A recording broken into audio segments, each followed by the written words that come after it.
what a run it has been for biscuit companies, and specifically Britannia witnessed a revenue growth of 20% in April and 28% in the month of May. Look at where the stock is, near record highs, up 62% since the lockdown low of 2100. Joining us now to talk about the short term, the medium term and the long term is the Managing Director, Varun Berry. Varun, many thanks for joining us here on CNBC-TV18. Clearly biscuit companies like yourselves have beaten the lockdown blues. I know that all of your plants, and there's about 15 of them operating across India, are back to near normal utilization. But what is the sense that you get in terms of demand? And I ask you that in the context of the kind of uptick we've seen in demand during the lockdown phase. Do you believe that this is sustainable? Because the commentary coming in from your competitor, Parle, yesterday, where they've also seen unprecedented sales, is that this may not be sustainable. What's your own take? I do think that what we are seeing we should enjoy. It's first of all it's a momentum that we haven't seen for a while. So we're enjoying that, and we are doing all our best in terms of execution to make sure that we get this as high as possible. But yes, you're right. See, human memories are short, right? So people do forget about what's happening today, and people will get back to normal life. And as they do, everything which they've missed during this period, which is street food, which is going out and eating in restaurants, etc., is all going to be back. So I don't think it's going to remain where it is for sure. But remnants of this will certainly remain for a while. And I would say that at least for a year or so, people will be careful. For that time, the share of stomach is something that we are looking at and making sure that we get as much of that as possible. You're right, and I do agree with you that the assumption that people are making, or assumptions that people are making to extrapolate what the change in consumer behavior could mean 6 or 12 months down the line, perhaps might be a bit premature. But I just want to get a sense, when you say that you will probably be able to hold on to some of the gains that you've made, what could this mean in terms of a trend line for your domestic volume growth? Because if I were to take a look at from Q4 of FY19 to Q4 of FY20, from about 7% in terms of domestic volume growth, you've been tracking about 3% in Q1, Q2 and Q3 of FY20. So what should be the trend line as far as domestic volume growth that you anticipate? So, Shereen, it's very, very difficult at this point in time to predict anything. But, at this point in time, I don't think anyone is even trying to project where they're going to go. Because we've tried to build models to make sure that we are not running out of capacity as we go through the year. But, you've got to do some permanent and some semi-permanent, fixes to make sure that you are not out of capacity. Right. But it's very difficult to see where trend lines will go. I would think that certainly, 300 basis points better than what we were at pre-COVID. Okay. And but then the unpredictable animal in this is what's going to happen to the economy. If the economy sustains, which I think it will down the line, 2 quarters later, we should be back to where we were. And then I think we should be able to, sustain at least a 300 basis points increase over the pre-COVID levels. But Varun, let me ask you about these short-term fixes that you spoke of before I come to the medium and the long-term fixes. In the short term, your strategy basically was to focus on the brands that give you the lion's share as far as your revenue is concerned. So the 80-20 mix is what you were going with to push out that. Now, as things start to normalize, both in terms of supply chain as well as on the front end, what should we expect in terms of, getting variety back to the customer in terms of chasing consumer demand and not just working on availability? No, absolutely. So what we have done as we speak this month, we've moved away at 80-20, and we are now going for variety as well, which drops our capacities a little bit, but we've acquired some extra capacities to make sure that we can do that variety at the same time meet the demands in the market. You're absolutely right. What we did in the last 2 months is not sustainable. We were focusing on 4 of our mega brands, and that was it. Even within those brands, we were not looking at, the SKUs, which were smaller SKUs for those brands. We were just going after volume, and that was the strategy. That cannot continue. So we have moved away from that, and we are getting back to a complete portfolio within this month. So when you say that you've moved away from that 80-20 strategy where you were focusing on just 4 of your key brands to a much more wider portfolio now, what are the challenges that you're facing, especially when it comes to supply chain, especially when it comes to manpower down the value chain, as you go back to normalizing your product portfolio? What happens really is that your capacities come down because there are more changeovers on your lines. Second is some of these SKUs that we were not producing during the last 2.5 months were SKUs which require more manpower. So, there are certain SKUs which are either smaller packs or they come in trays and hence require a lot more people on the line. So we were not producing those. So all that will come back. But we are doing it with, keeping all our SOPs alive of social distancing, of, maintaining the hygiene in our factories, etc. In fact, frankly, I'm getting so many complaints from consumers saying this is not available, that's not available. And I know that it's not available because you're not producing it. So it's important that we get back to our regular, list of products in the market. As you pointed out, several complaints coming your way about non-availability of products. By when do you hope to get back to your normal product portfolio? So by the end of this month, we should be at our normal portfolio. Okay. Varun, let me ask you a couple of forward-looking questions now, and I'll start by asking you about this whole, shift that people are talking about, that digital is going to be the new reality and so on and so forth. But let's speak from Britannia's perspective, and I want to ask you if this whole assumption that e-commerce is going to be the new way to operate and that will be the new channel of choice, is that really going to bear itself out in reality? Because if I were to take a look at your numbers, you've got about 5.5 million outlets that you're distributing across. And as a percentage of sales, the e-commerce route or the digital route for you, which is, of course, grown significantly, is still about 1% or less than that. So are we overstating this e-commerce impact as far as distribution is concerned? So it depends on the product categories. I do think that categories like us, it's going to be a slow burn. But when I say slow burn, if you look at the growths that we are seeing in this category within, the framework of e-commerce, they are, 300% and 400%. And so we are multiplying that business fairly rapidly. However, as a percentage of our total business, it's still small.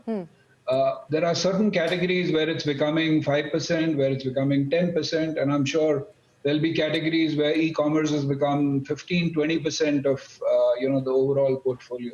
And I know of startups who are only selling on e-commerce. So there's no doubt in my mind that e-commerce is a channel of the future. There's no doubt at all. Okay, if you believe it is going to be the channel of the future, what will that mean then in terms of a distribution strategy mix as far as you're concerned as you move forward? Because as you pointed out, it varies across your different product categories.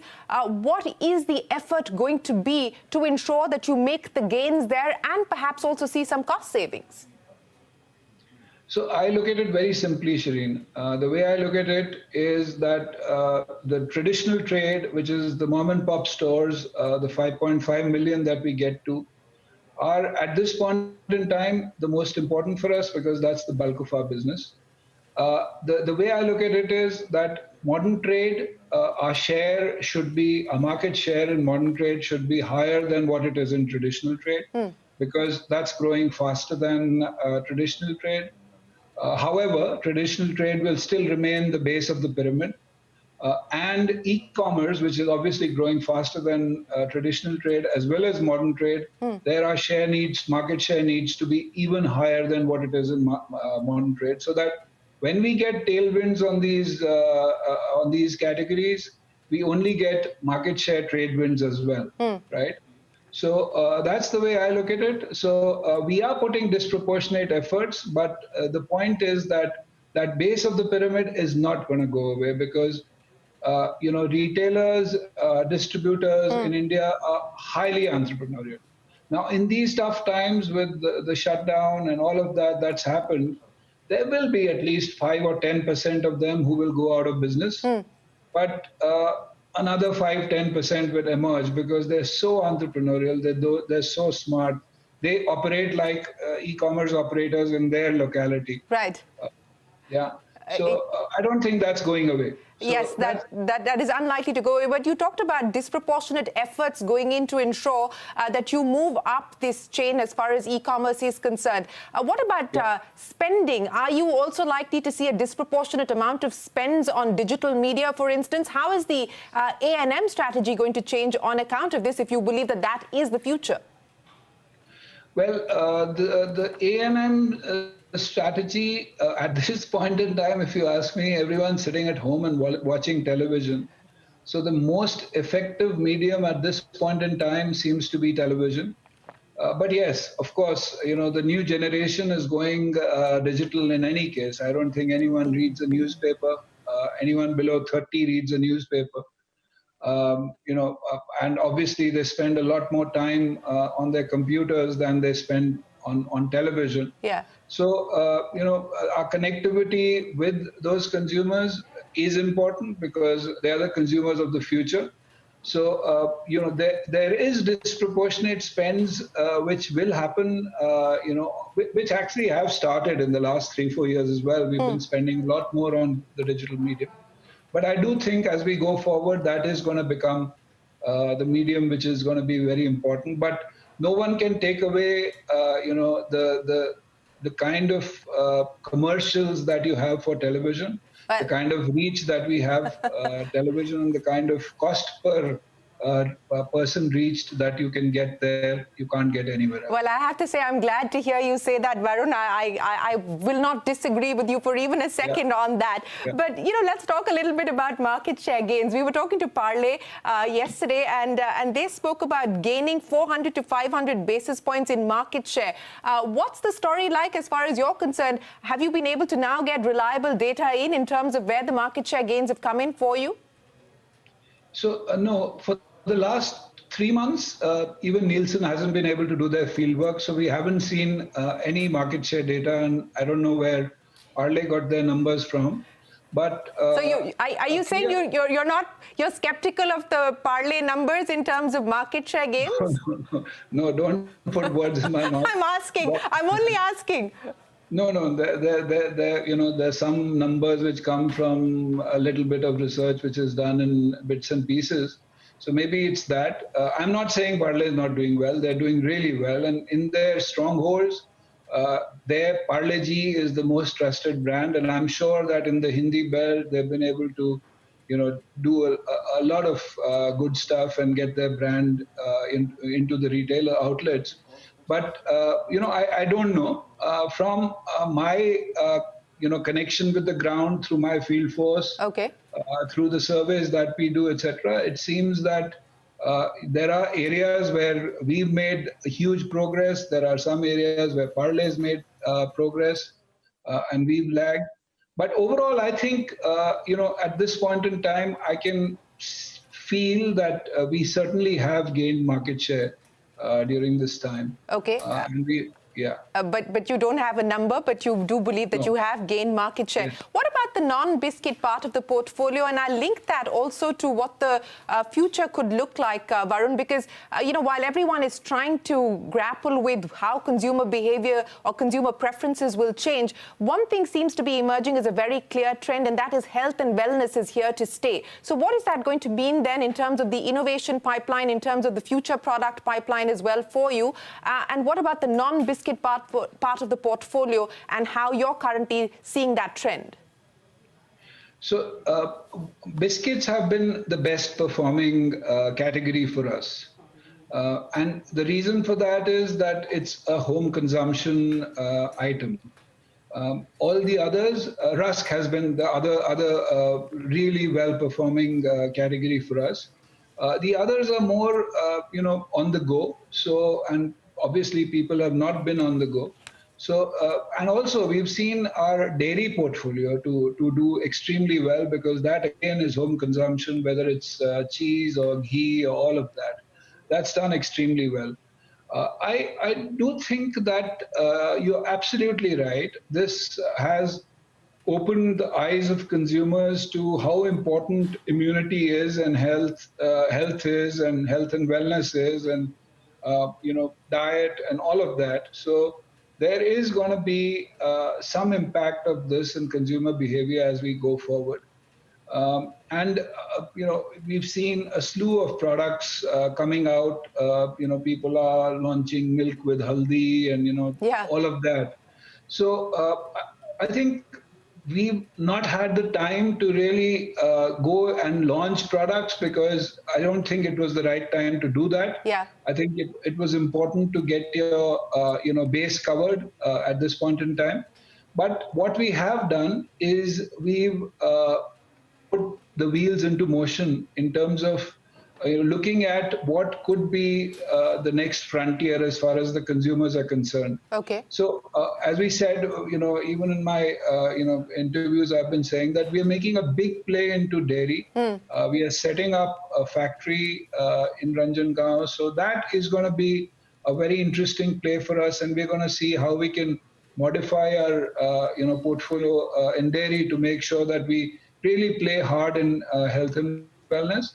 Even within our current categories, we are certainly going to look at how we, obviously not at the cost of our base products, but how we take that health and wellness brand, NutriChoice, to a completely different level. Before we take a break, Varun, a quick follow-up question on what you spoke of, that dairy is probably going to be your best bet to target the health and wellness segment going forward. In terms of new launches, also in terms of fresh investments to add capacity, to set up fresh capacity as you move ahead, what's the outlook? So, I'm still not absolutely sure what to do. This year seemed like, when we started to do our plan somewhere in December last year. And when we started to do our plan, we were looking at really going capex light this year. But with the kind of volume gains that we are getting, it seems that we will have to put some capacity in place. Okay. So that opens up a few states for us. So Tamil Nadu is, the first state where we'll have to look at capacity. Okay. In the north, we've seen solid momentum in UP, which is the largest biscuit market. And for us, it's a low share market, and we've seen solid momentum there. Okay. So we will have to open up UP and Bihar as well. Okay. So there will be at least 3 investments that we'll make within the next 12 months or so. Can you quantify that for me across Tamil Nadu, UP and Bihar, what this would mean in terms of investments? So it usually, one factory, depending on how many lines we put in there, would be about 150 crores. So we are looking at about 450 crores of investment in manufacturing alone. 400 crores is the fresh investment that you're looking across UP, Tamil Nadu and Bihar. We will take a break and continue our conversation here with Varun Berry. We're back in a moment. Varun, that's interesting that you speak about adding capacity in some key states like UP, Bihar and Tamil Nadu. Now, I also want to understand from you, in terms of cost savings as you move forward, what should we expect, and where can you finally be able to eke out more savings? I know that a big part of the strategy has been through this lockdown process to focus on efficiency and productivity. But where do you believe that you will be able to save on costs outside of the manpower heading? So that's actually a very interesting question, Shereen, because what's come out of the closet during this crisis is exactly that. We are discovering that, if we make our system a lot more efficient, there is a lot more savings that we can bring to the table. So it's going to be a process of adaptive evolution for us as far as cost savings are concerned. Just to give you an example, we used that 80-20 rule, and we, just did the main products, and we distributed them. It gave us so much of efficiency. I'm not saying that we are going there, but it gave us so much of efficiency. Our distance travel dropped. Our factory costs became much lower. So what we are looking at is, putting everything on the table, whatever that we've seen during this crisis. What are the cost savings that we've seen? What have we got to the table? And how can we retain some of that as we go forward? If you can give me a little more color, Varun, on where you believe you will be able to move the needle. And I was looking at, comments that you've made, for instance, where you've been able to bring down your distance to market quite significantly over the last several years, from what I believe 650 kilometers 7-8 years ago down to about 280 kilometers currently. So outside of, executional, operational issues like this, where else do you believe you will be able to move the needle significantly to eke out the costs? So the main costs that come out of our system are in the back end.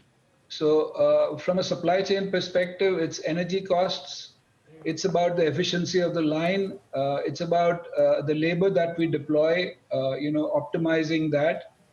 It's about replenishment, which is about, our ability, first of all, to send product directly from our factory to the distributors. So things like that, even optimizing our replenishment costs, the primary replenishment as well as the secondary replenishment costs, making sure that our trucks that go to our CNFA and the trucks that go from our CNFA to our distributors are fully loaded. They're not fully loaded. We've taken that load factor up from something like 65% to 80%, but there's still a headroom there. So all of those, I think those are the costs that we will be looking at to make sure that we optimize those. And then from a front-end perspective, looking at market returns, looking at trade discounts, making sure that there is no wastage in the system, from a products perspective, all of that, Shereen. Okay. Varun, very quickly, let me also ask you, you spoke of, the dairy business and the new launches there that you're looking at, but what about the other categories? Are you likely to put your plans on hold when it comes to new launches, for instance, in the snacks or the croissant market that you were hoping to get into? What happens to some of those other plans? So, Shereen, what we are doing there is on croissants. We've just launched it in Tamil Nadu and in West Bengal, 2-state launch, and we've done modern trade as well all across, but not traditional trade in other states. And we are seeing some good momentum there. We obviously had some teething troubles in terms of getting the right wheat and making sure that we were able to make the right product. But right now, it was very difficult for us to get the labor to produce that. So we suffered a bit during the last 2 months. But now we are getting up to speed, at least in those 2 states. Okay. We are reading it very carefully. We are making sure that we get all the readings together, and we then do a conclusive launch across the country. But at this point in time, it seems that we are in the right direction. Similarly, for snacks, we've launched it in the south, and we are, making sure that we get, everything sort of ironed out before we, take it to a national level. So there are some things which are doing really well. We've also launched a new product in the east as well as, in the east and north, which is a lassi product. We've got 2 flavors, and that's doing, and we've launched it during the lockdown, and it's doing extremely well. Okay. So, yeah, so there are a slew of products which we've not launched. We were supposed to launch, but we've delayed them because of the situation. But we'll certainly come back to them as the year goes by. Okay. Varun, a quick question on, how rural demand is shaping up as far as Britannia is concerned. And, you spoke about UP, Bihar, etc. Is there likely to also be an effort to up your presence in the rural markets, given the fact that most people seem to suggest that that might be relatively more insulated from the downturn in comparison to the urban markets? No, absolutely right. We've seen that even during these times. the distribution that we built in our rural markets, the rural distributors that we have today, almost 21,000 of them, have been doing extremely well. And the trick really is to continue that, because you're absolutely right. Even COVID-19, the impact seems to be more urban than rural. And with hopefully the monsoons being good and all the initiatives from the government which are focused on the rural markets and the farmers, all that coming through, the Manrega money which is going into the market, hopefully the demand will go up. And we seem to be blessed because we have built a very solid. We used to be an urban brand till about 10 years, 8 years back, and we, deliberately made the effort to take us to these rural markets and build distribution, and that's paying back very, very well for us. Okay, it's playing out very well. On labour, Varun, what's the outlook as far as labour challenges are concerned? It's playing out across different sectors, perhaps not for you directly, but across your supply chain. What's the feedback that you're getting? And do you believe that that will continue to be a big challenge and a pressure point? Well, we are seeing pressure points as far as labor is concerned. So I think even within India, we will have to start looking for, our workers to be from the state alone, because people are starting to feel that, they would rather be at home. While some of them will come back, after the traumatic experience that they've gone through, some of them might come back. But what we are trying to do is we are trying to localize, our labor force from the state, and we are focusing on women workers, so that, and they are from around the factories that we have, and that's really working out well for us. We'll have to see how this goes through. There are factories where we are having issues, but we are working very hard to make sure that we get the requisite number of people into the factory. Well, Varun Berry, it's been an absolute pleasure. Thanks very much for joining us here on CNBC-TV18 to give us an update on where things currently stand for the company in the near term, as well as the outlook for the medium and the long term. We wish you and your team the very best of luck. And thanks very much for your time here on CNBC-TV18. Thank you, Shereen. Always a pleasure, Varun. Now, with that, we'll wrap things up here on the CNBC-TV18 special. From all of us, goodbye. Many thanks for watching.